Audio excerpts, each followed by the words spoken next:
வணக்கம். சமீப காலமா சமூக வலைத்தளங்கள்ல தமிழ்ல ஒரு நியூஸ் பரவுது. அதாவது என்னன்னா, நம்ம நெடுஞ்சாலைத்துறை அமைச்சர், மத்திய நெடுஞ்சாலைத்துறை அமைச்சர் நிதின் கட்கரியோட பையன் ஒரு கம்பெனி ஆரம்பிச்சு, அவர் மட்டும் தான் அந்த E10 பெட்ரோலு, E20 பெட்ரோல்ல கலக்கக்கூடிய எத்தனாலு சப்ளை பண்றாரு. அந்த கான்ட்ராக்ட் வாங்கியிருக்காருன்னு. இது திமுக ஆதரவு ஒரு புரொபகண்டா தான். சரிங்களா? அதுல எந்த அளவு உண்மை இருக்குங்கிறது நம்ம கேள்வி கேட்டு பார்க்கணும். ஏன்னா, இவங்க சொல்றாங்களா, அந்த ஒரு கம்பெனிக்கு மட்டும் எப்படி கான்ட்ராக்ட் வந்துச்சுன்னா, ஒரு எதிர்க்கட்சியா அவங்க அது எப்படி என்ன அந்த கான்ட்ராக்ட் என்ன ப்ராசஸ் பண்ணி குடுத்தாங்க? அது என்ன ஓப்பன் பிட்டிங்கா? குளோஸ் பிட்டிங்கா? எப்படி அந்த கம்பெனிக்கு அந்த அந்த கான்ட்ராக்ட் அவார்ட் பண்ணாங்கங்கிற தகவல அவங்க சொல்லணும். அத விட்டுட்டு அவங்க ஆரம்பிச்சாரு, 500 கோடி சம்பாதிச்சுட்டாரு அப்படின்னு சொல்லும்போது, அப்ப அதோட உள்நோக்கம் சரியா இல்ல. நம்ம அந்த கான்ட்ராக்ட் குடுக்குற ப்ராசஸ கேள்வி கேட்டதுல தான் நம்ம 2G ராஜாவே மாட்டுனாரு. ஆனா 2G ராஜா குறிப்பிட்ட நிறுவனங்களுக்கு கான்ட்ராக்ட் குடுக்கும்போது, அந்த நிறுவனங்கள் என்ன என்ன முன்னுரிமையில வாங்குனுச்சுன்னா, எவன் முதல்ல வந்தானோ அவனுக்கு முதல்ல குடுத்தேன் அப்படின்னு சொன்னாரு. ஃபர்ஸ்ட் கம் ஃபர்ஸ்ட் சர்வ்ன்னு சொன்னாரு. நம்ம அரசாங்கத்துல அப்படி ஒரு புரோட்டோகாலே கிடையாது. எந்த கான்ட்ராக்டும் ஒரு ரோடு போடுற கான்ட்ராக்டோ, இல்ல ஒரு அரசு கட்டடம் கட்டுறதோ, ஏதோ ஒண்ணு பாதாள சாக்கடையோ ஏதோ ஒண்ணு. சரிங்களா? ஏதோ அரசு நடத்தக்கூடிய நிறுவனத்துக்கு மிஷினரி வாங்குறதோ, ஒரு காவலர்களுக்கு ஜீப் வாங்கி கொடுக்குறதோ, ஏதோ ஒண்ணு. எந்த கான்ட்ராக்டும் இந்த பேசிஸ்ல நடக்காது. ஆனா ராஜா அப்படிதான் பண்ணாரு. அதே சமயத்துல அவங்க கேள்வி கேட்கிற எதிர்க்கட்சி அவங்க கேள்வி கேட்கறதுல சரி. நிதின் கட்கரி பையனுக்கு இந்த கான்ட்ராக்ட் ஸோ அது சரி. அதே சமயத்துல நம்ம என்ன பார்க்கணும்னா, பெட்ரோல்ல கலந்து விற்கக்கூடிய எத்தனால் குறைஞ்சபட்சம் 95% ஆல்கஹால் கண்டென்ட் உள்ளதா இருக்கணும். திரும்பியும் சொல்றேன். நம்ம டாஸ்மாக்ல விற்கிற சரக்கும், பெட்ரோல்ல கலக்கக்கூடிய எத்தனாலு 2மே ஒண்ணு தான். சரிங்களா? ஆனா டாஸ்மாக்ல கலக்கக்கூடிய அந்த எத்தனால் ஒரு 48% ஆல்கஹால் வால்யூம் உள்ளது. ஆனா நீங்க பெட்ரோல்ல கலக்கிற எத்தனால் 48%த்துக்கெல்லாம் ஓடாது. குறைஞ்சபட்சம் 95% இருக்கணும் ஆல்கஹால். அப்படின்னா நம்ம நார்மலா ஏதோ ஒரு சர்க்கரை பொருளை நொதிக்க வச்சு அதை காய்ச்சி ஆவியை குளிர வைக்கும்போது கிடைக்கக்கூடிய எத்தனால்ல 95% இருக்காது. இதை ஃபர்தரா ரீஃபைன் பண்ணணும், ஸ்ட்ரென்தன் பண்ணணும், அதுல உள்ள தண்ணீரை நீக்கணும். அப்படிதான். சரி, அரசாங்கம் ஆவரேஜா என்ன விலைக்கு பெட்ரோல்ல கலக்கக்கூடிய மத்திய அரசாங்கம் இந்த எத்தனால விலைக்கு வாங்குதுன்னா, 71 ரூபாவிலேருந்து ஒரு 75, 76 ரூபா வரையும் வாங்குறாங்க. அதுக்கு ஒரு கேட்டகரி சொல்றாங்க. சர்க்கரையில் வர மொலாசஸ்லேருந்து வந்தால் 71 சில்லற, சோளத்துலேருந்து வந்தால் 75 சில்லற அப்படிங்கிற மாதிரி ஒரு கணக்கு வச்சுருக்காங்க. ஏன்னா சோளத்தோட விலை வேற, மொலாசஸோட விலை வேற. பட் இது எப்படி டிஃபைன் பண்ணுறாங்கிறது இது நிர்வாக சிக்கல் இருக்குது, மறுப்பு இல்லை.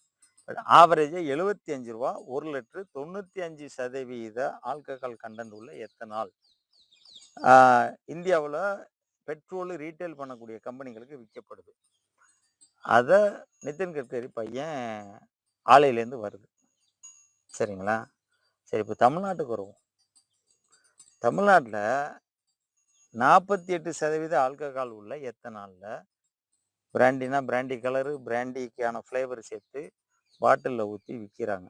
95% ஆல்கஹால் அதாவது நல்லா ரீஃபைன் பண்ணப்பட்ட எத்தனாலே 75 ரூபாய்க்கு கிடைக்கும்போது, இவங்க அதில் ஒன்றுக்கு ஒன்று தண்ணி ஊற்றி, இந்த கள்ளச்சாராயம் காய்ச்சறவன் என்ன பண்ணுவான்னா, அந்த ஃப்ரெஷ்ஷாக அதை டிஸ்டில் பண்ணி எடுக்கும்போது அதில் 1 லிட்டருக்கு 1 லிட்டர் தண்ணி ஊற்றிடுவான். அதுதான் ரீட்டைலுக்கு போவான். அவன் திரும்ப அதில் ஒன்றுக்கு ஒன்று தண்ணி ஊற்றி விற்பான். அப்போ நார்மலாக ஒரு 30% வால்யூமுக்கு வந்துடும். சரிங்களா? அப்போது 95% ஆல்கஹால் உள்ள எத்தனால் 75 ரூபாய்க்கு மத்திய அரசாங்கம் வாங்கி பைக்குக்கும் காருக்கும் போடக்கூடிய பெட்ரோலில் கலந்து விற்கிது. 20% கலக்கும்போது அந்நிய செலவாணி பெருமளவு குறைக்கப்படுது. உள்நாட்டுல உள்ள தானியங்கள் வந்து விவசாயிகளுக்கோ இதெல்லாம் வந்து கொஞ்சம் விலை கூட கிடைச்சு வாங்கும் அப்படிங்கிற ஒரு இத சொல்றாங்க. பருத்தி விலை. அதே சமயத்துல டாஸ்மாக்ல விக்கப்படக்கூடிய எத்தனால்ல தரம் குறைஞ்ச எத்தனால். சரிங்களா? அதாவது தண்ணி கலக்கப்பட்ட எத்தனால். தரம் குறைஞ்சதுன்னா தண்ணி கலக்கப்பட்ட எத்தனால். இவங்க 180 மில்லிய ரூ. 140 விக்கிறாங்க. அப்படின்னு பார்க்க போட்டீங்கன்னா, 1 மில்லி 77 பைசா வருது. இந்த 1 மில்லி 77 பைசாங்கிறது 1க்கு 1. அதாவது 1 லிட்டர் எத்தனால்ல 2 லிட்டர் தண்ணி கலந்தது. அதாவது 1 லிட்டர் கலந்து மொத்தம் 2 லிட்டர். அப்போ இவங்க குறைச்சபட்சம் வந்து 1 லிட்டர் எத்தனால வந்து மத்திய அந்த நிதின் கட்கரி பையன் விற்கக்கூடிய எத்தனால் தரத்துல உள்ள எத்தனால இவங்க தமிழ்நாட்டுல ரூ. 1500 விற்கிறாங்க டாஸ்மாக்ல. இது திமுக சார்பு கம்பெனிகள் உற்பத்தி பண்ணாலும் அதே இதுதான். அதிமுக சார்பு சாராய உற்பத்தி பண்ணாலும் சரி, அதுவும் அதே விலை தான். அப்போ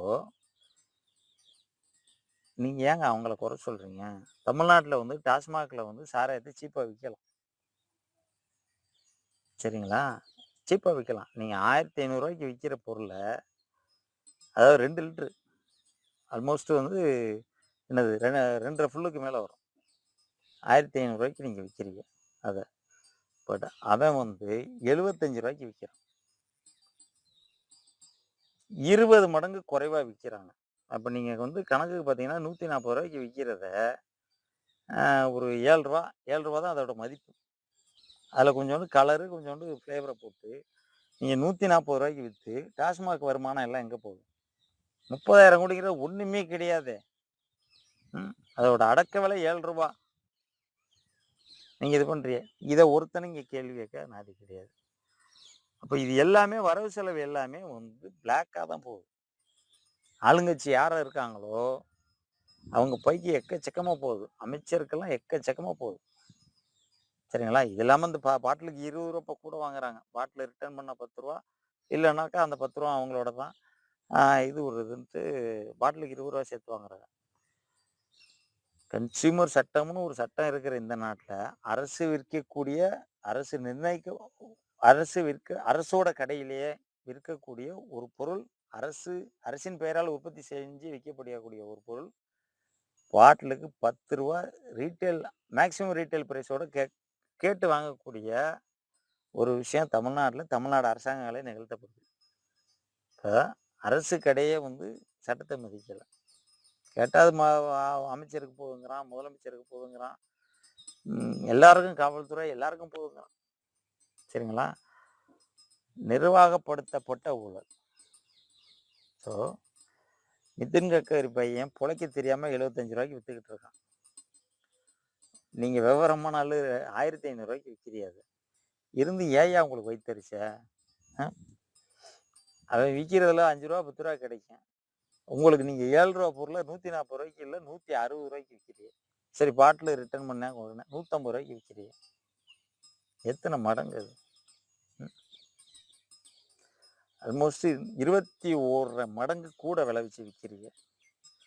அப்போ டாஸ்மாகோட சேல்ஸ்ல ப்ராஃபிட் 40,000 30,000ங்கிறதெல்லாம் வந்து ஒண்ணுமே கிடையாது.